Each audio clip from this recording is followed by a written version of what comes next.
Hello students, स्वागत है आप सभी का अपने इस YouTube channel star study centre में। स्टूडेंट्स कैसे हैं आप सब? आई होप आप सभी बढ़िया होंगे। आप सभी की तैयारी बेहतर चल रही होगी। अपने तैयारी के क्रम में आज हम सभी देखने वाले हैं बायोलॉजी के कुछ और महत्वपूर्ण बहुविकल्पीय प्रश्न। बने रहिएगा भैया क्लास में एंड तक। चलिए क्लास को शुरू करते हैं।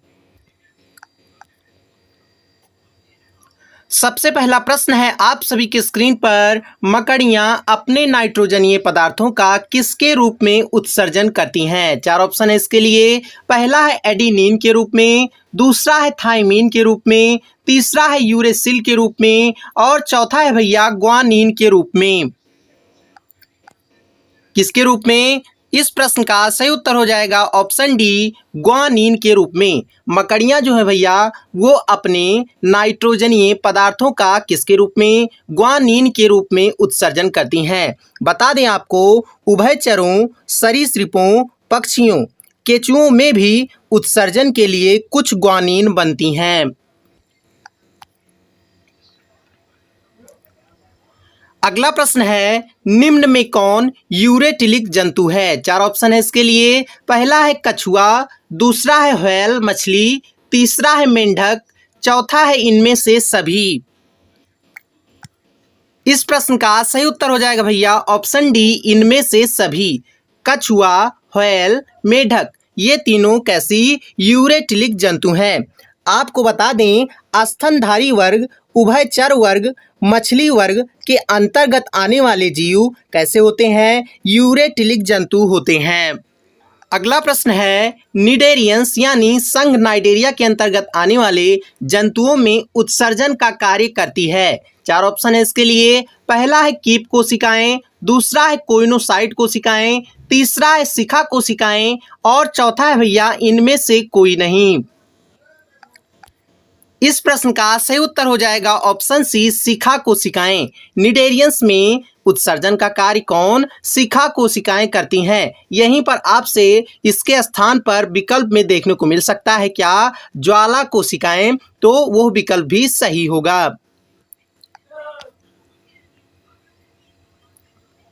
अगला प्रश्न है, स्यूडोसिलोमेट कृमियों में किस प्रकार का उत्सर्जन तंत्र होता है? चार ऑप्शन है इसके लिए। पहला है आद्य प्रकार का, दूसरा है आदि वृक्क प्रकार का, तीसरा है विकल्प ए व बी दोनों और चौथा है इनमें से सभी।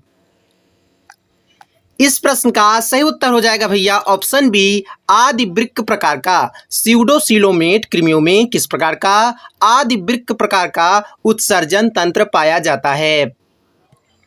अगला प्रश्न है, संघ एनीलिडा के जंतुओं में उत्सर्जन होता है किसके द्वारा भैया? चार ऑप्शन है। पहला है ज्वाला कोशिकाओं द्वारा, दूसरा है उत्सर्गिकाओं द्वारा, तीसरा है शिखा कोशिकाओं द्वारा, चौथा है इनमें से कोई नहीं। इस प्रश्न का भैया सही उत्तर हो जाएगा ऑप्शन बी, उत्सर्गिकाओं द्वारा। संघ एनीलिडा के जंतुओं में उत्सर्जन किसके द्वारा? उत्सर्गिकाओं द्वारा होता है। बता दें आपको, संघ नाइडेरिया के जंतुओं में उत्सर्जन किसके द्वारा? ज्वाला कोशिकाओं या फिर शिखा कोशिकाओं द्वारा होता है। अगला प्रश्न है, हेनले के लूप नामक संरचना पाई जाती है किसमें भैया? चार ऑप्शन है इसके लिए। पहला है छोटी आंत में, दूसरा है बड़ी आंत में, तीसरा है आमाशय में और चौथा है भैया नेफ्रॉन में। हिंदी में बात करें तो वृक्काणु में। इस प्रश्न का सही उत्तर हो जाएगा भैया ऑप्शन डी, नेफ्रॉन में।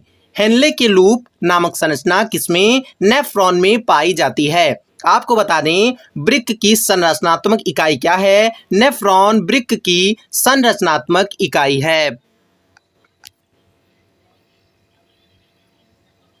अगला प्रश्न है, मनुष्य के मूत्र का रंग हल्का पीला सा होता है क्यों भैया? चार ऑप्शन है इसके लिए। पहला है साइटोक्रोम की उपस्थिति के कारण, दूसरा है हीमोसाइनिन की उपस्थिति के कारण, तीसरा है यूरोक्रोम की उपस्थिति के कारण और चौथा है उपरोक्त सभी के कारण।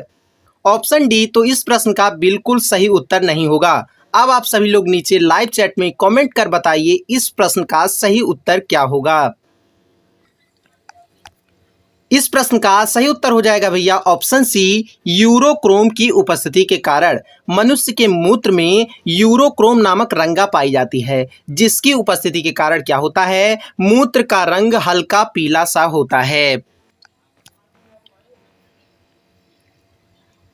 अगला प्रश्न है, जनसंख्या वृद्धि का नियंत्रण किया जा सकता है, क्या करके भैया? चार ऑप्शन इसके लिए। पहला है जनन नियंत्रण करके, दूसरा है जन्म दर को बढ़ाकर, तीसरा है शिक्षा को बढ़ावा देकर, और चौथा है भैया विकल्प ए व सी दोनों।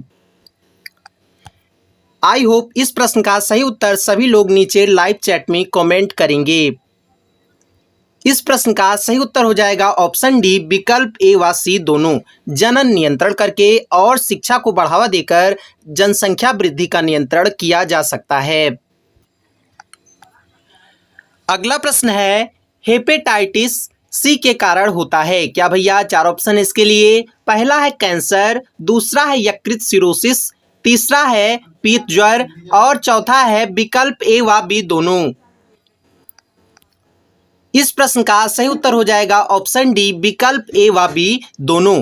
हेपेटाइटिस सी के कारण क्या होता है, कैंसर और यकृत सिरोसिस दोनों होता है। आपको बता दें पीत ज्वर के विषय में, तो ये हेपेटाइटिस के कारण होता है। हेपेटाइटिस 3 प्रकार के, ए बी सी।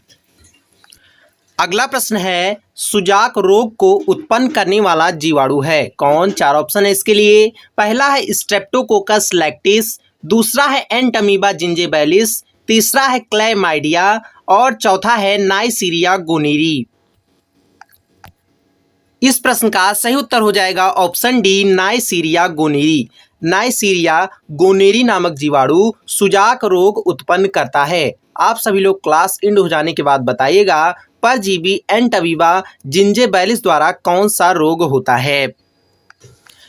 अगला प्रश्न है, क्लैमाइडिया के उपचार में किस दवा का उपयोग करते हैं? चार ऑप्शन है इसके लिए। पहला है स्ट्रेप्टोमाइसिन, दूसरा है टेट्रासाइक्लिन, तीसरा है पेनिसिलिन, चौथा है इनमें से कोई नहीं। इस प्रश्न का सही उत्तर हो जाएगा ऑप्शन बी, टेट्रासाइक्लिन। क्लैमाइडिया के उपचार में किस दवा का? टेट्रासाइक्लिन दवा का उपयोग करते हैं। आपको बता दें, उपदंश जिसे कि इंग्लिश में सिफिलिस कहते हैं, इसके उपचार में किस दवा का? टेट्रासाइक्लिन व पेनिसिलिन दवा का उपयोग किया जाता है। अंतिम प्रश्न है आप सभी के स्क्रीन पर, IVF इसके फुल फॉर्म की बात करें तो इन विट्रो फर्टिलाइजेशन है, क्या भैया? चार ऑप्शन है इसके लिए। पहला है जनन रोकने का उपाय, दूसरा है सहायक जनन प्रौद्योगिकी, तीसरा है प्रजनन विधि, और चौथा है इनमें से कोई नहीं। इस प्रश्न का सभी लोग नीचे कमेंट बॉक्स में सही उत्तर बताएंगे। स्टूडेंट्स, कैसा लगा क्लास नीचे कमेंट बॉक्स में जरूर बताइएगा। चैनल पर नए हैं तो चैनल को सब्सक्राइब कर बेल आइकन को ऑल पर जरूर प्रेस कर लीजिएगा, ताकि नोटिफिकेशंस के माध्यम से हमारी सारी वीडियोस आप तक पहुंचती रहें। मिलते हैं नेक्स्ट ऐसे ही क्लास में। जय हिंद।